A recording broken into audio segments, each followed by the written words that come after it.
Hey friends, welcome back to the house this week for another drink with us. If this is your first time to the channel, I'm Art. I'm Dana. And this week we are reviewing another special spirit that once again was gifted to me. You know what's yours is mine. All right, continuing on here.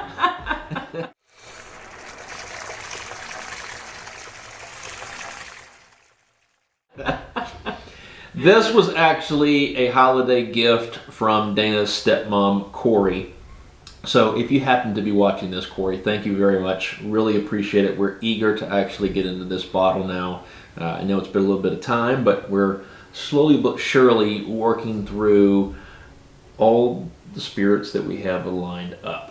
And don't call me Shirley.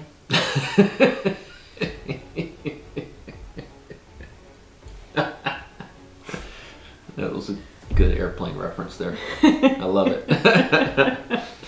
So this week we are heading back to Florida for what we hope to be another great local crafted spirit. Loaded Cannon Distillery's Carlotas Revenge. Carlota. Carlota? I thought it was Carlota. Carlotta. Carlota. Some say Carlota. My Spanish is not good. Well, I don't think she's going to complain right now. But this is their bourbon. Now, the history and backstory on Loaded Cannon Distillery, they actually set sail in 2017 with the purpose of delivering quality spirits to Florida while reviving the rich history of piracy. So, thieving, stealing, pillaging.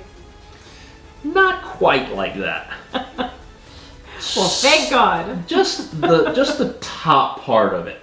We'll just say the history or the story, because of course we know Florida has that in its roots. The spirit of freedom that came with piracy. Okay, that's a nice little twist on it. Romanticize the Okay. history. All right, I'm sure some will disagree with that, but all right, we'll go with it. We'll go with it. Now, Loaded Cannon was actually founded by Steve Milligan, and Loaded Cannon is self-proclaimed that they aren't here to make any money, but to instead focus on having fun and making customers happy. Now, that's why they have fully adopted the pirate theme, even naming their stills after the famed lady pirates Anne Bonny and Mary Read. That was pretty cool. Not making any money doesn't sound much like a pirate. Definitely not. No, that is quite the opposite of it, for sure. But I love how they're tying the theme into what they're building. Every element is pirate themed. Yeah, which is really, really cool. Now, while working in his degree fields of chemical engineering and international management, Steve discovered a hidden knack for home distillation while working in Saudi Arabia. Now, some of the backstory that they shared with this is, of course, in Saudi Arabia, they couldn't have liquor, and there was a strong desire for it from some of the co-workers. Yeah, from some of Steve's co-workers there. So he actually put together a still, and then with ingredients that he had there locally, he started creating spirits. And using all of his friends and co-workers kind of quote-unquote guinea pigs, customers, test objects. Walk the plank. Walk the plank. That's good. To really figure out what worked and what did not work. And once he landed on something that everybody really enjoyed, that's what he continued to focus on making. All the way up to the point when he was actually leaving Saudi Arabia, and hey, now their master distiller was leaving. He actually created a strong supply to leave behind for everybody. A strong supply. Oh yeah, Nice. yeah. That's good. I like that. That was not even intentional, so that was good. So naturally, when he retired and couldn't sit still, then he returned to the task at hand, shocking his brother John. Now, between the two of them, they outlined clear priorities. One of those was be a good neighbor.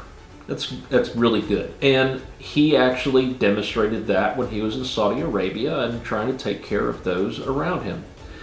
Also, buy locally when possible.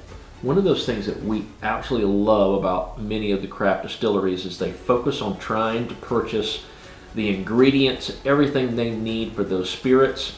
They're in their own backyard, or at least in the state that they're in. Yes. So that was really, really good. So they wanted to focus on that piece of it. And then deliver quality second to none. So in addition to that, set the safety standard. Hey, got to have good spirits. You've got to have everybody with their limbs and digits, and doesn't help when you're blowing things up and people are getting injured. Once again, really not taking that whole pirate theme to heart if everybody's got all of their eyes and legs. You got folks coming to work with a stub leg and an eye patch. That would really go the full distance of the theme. The safe pirates. The safe pirates. All right, the safe pirates. And in addition to that, they wanted to make sure that they made people happy when they walked in and impressed when they walked out. So you got to have good spirits in order for that to happen. Now, being the first distillery there in Manatee County, Florida, they knew they had to set themselves apart, which in this case was being flexible. You can't just be a one-trick pony and really be able to set yourself apart, especially in the craft spirit realm nowadays. Mm-hmm. So they flexed hard, and they're producing vodka, gin, limoncello. That's a twist. And Literally. Then yeah, I walked right into that one. And then rum, bourbon, and whiskey. So Carlotas Revenge is a bourbon, and it is made from Florida grains. So it's distilled from a blend of corn and rye grown right there in Florida, which is really cool. Mm-hmm. If anyone is familiar with the more rural central parts of the states, there are a lot of farmlands out there. So grains, sugarcane, all sorts of products grown in Florida, not just oranges and cattle. Of course. So this was made in their copper-kissed still, and one of Loaded Cannon's pride and joys is in the sense that they get to say that, and brag really, that none of their spirits touch plastic. They go straight from their copper-lined still into stainless steel housing or bourbon barrels. Yeah. And then into the bottles. No plastic is involved. So this current bottle of Carlotas Revenge is 47.5% alcohol by volume. Okay. So a little over So the regular 40. It's a wee heavy. It's pretty loaded. Okay. And to some of our other episodes, Loaded Cannon actually does their mash, fermentation, distillation, bottling, everything right there in Bradenton, Florida. Love it. All in-house. All in-house. Nice. So for those of you who are not familiar with pirate lore, I kind of grew up around it. And growing up in the area, Carlotas Revenge is actually pretty ingrained in Manatee County. So Miguel Pascal was a pretty infamous pirate in the area in the late 19th century, and he got himself a very specific treasure that he liberated from the commandant in Pensacola. his daughter, Carlota. And Miguel, being Miguel and a pirate, concluded that he was going to conquer Carlota and win her heart and keep her forever. Her father, of course, did not approve of this and sent many ships after Miguel. Carlota, not willing to live as a prisoner and live under Miguel's thumb, concluded that she was going to do anything that she could to get out from this life. And what did she do? She shanked. She shanked?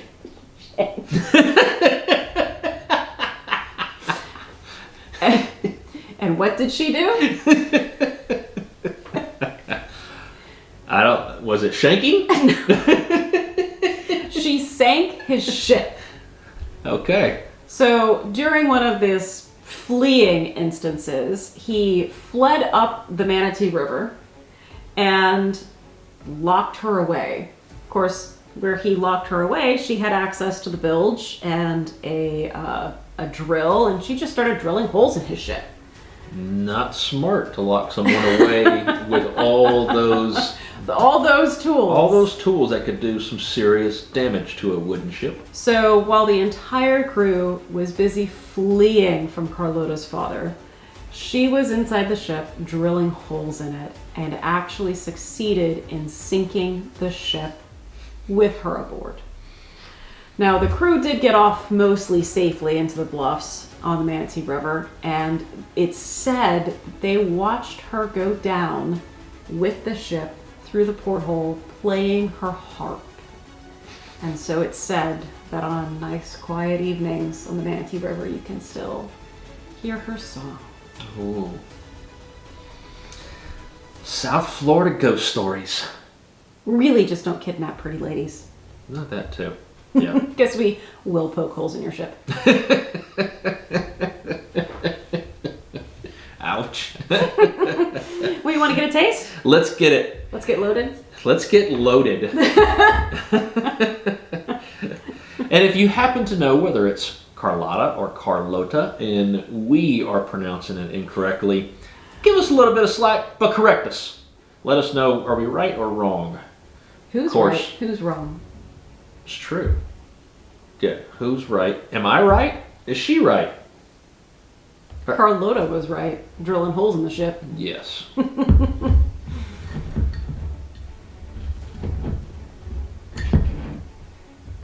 Yeah, it has a tab on it. Well, the tab looks buried in there.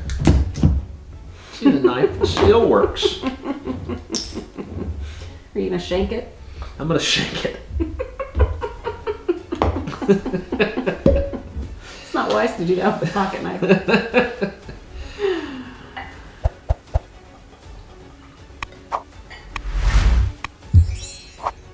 It's got a nice color to it. It does have a nice color to it. I think that is highly attributable to Florida's climate.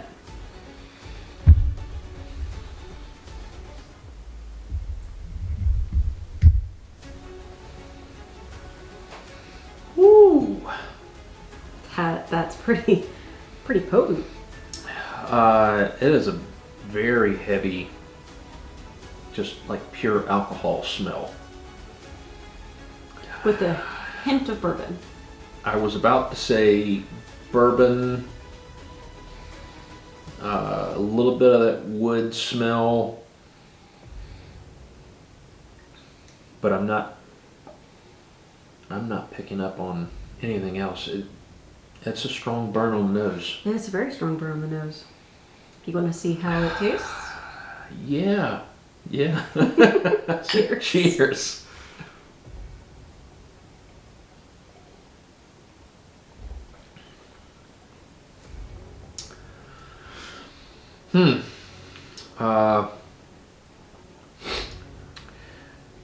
I think I taste every bit of that 47.5%. Yeah, it has a very strong alcohol flavor to it. I'm not getting a whole lot of the regular bourbon hints. There's not a whole lot of burn on the back end of it. It depends on how it goes down. I guess so. For me, so far, I'm not really getting a whole lot of burn as I would expect just based on the nose of it. But there's, I don't know, the flavor of it isn't as full as I would prefer it to be. It's not bad. That is true. We have had a lot of bourbons since we've moved up here, neighboring Kentucky. And this doesn't have the full bourbon flavor of a lot of other Kentucky staples. It does have a very deep, dark color like what we normally don't get here. Yeah, it is lighter normally here. Honestly, I think if I were Loaded Cannon, I would have let this age for a little bit more and see if it got a little bit more mellow or cut it a bit. Yeah, I would certainly try cutting this. The more that I drink, the less and less of that full flavor really is. I notice it that it's not there, and just more of that pure alcohol taste than anything else. To me, it tastes like alcohol with a hint, a kiss, an aftertaste of the bourbon. And really what I would want is that full bourbon profile to come through on the nose as well as just on that front of the palate and then linger. Yeah. Maybe instead of copper kissed, it would be bourbon barrel kissed. It could also be with the mash grain profile. This only has corn and rye. A lot of our other bourbons that we enjoy and review have a more diverse profile with a little bit of wheat, some barley, other cereal grains in there to help balance out with that 51% corn. Yeah. I would certainly have to cut this or mix it with something. Make a pirate grog? Oof. I certainly will be knocked out with that. I'd like to try their rum to see how the flavors of that is, because we have other great rum distilleries there in the state of Florida. I'd love to see how they compare.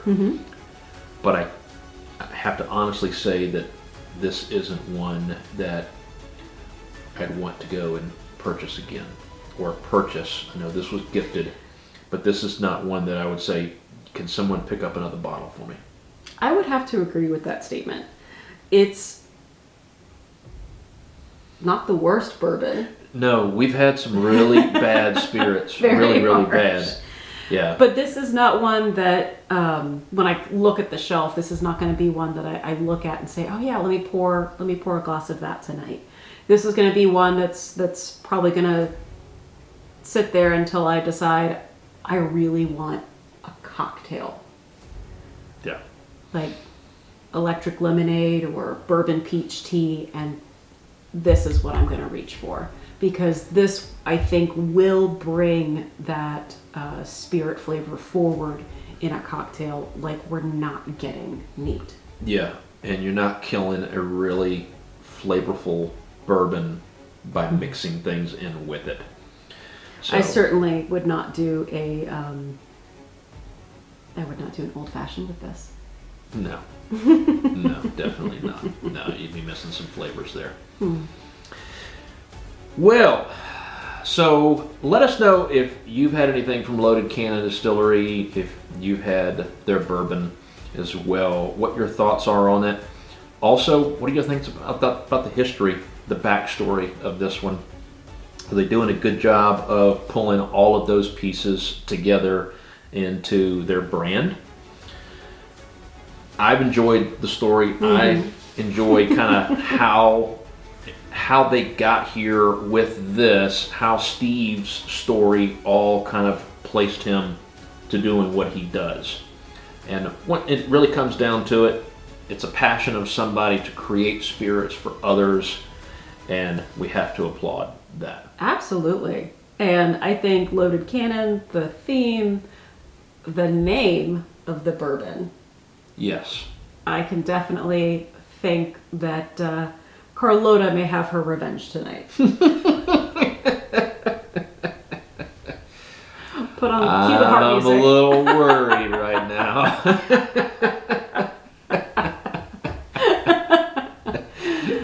If this is the last episode that you see, Oh, send Lord. help. Well, on that note, we hope you enjoyed this episode this week. Until next time, stay safe, take care. We'll see you soon. Cheers. Cheers. Gonna put some creepy, ghosty harp music in the background of this one. That would be kind of creepy. See if you can edit in a little ghost spirit floating through. I was thinking of like the ship and the waves. Yeah, that would be spooky.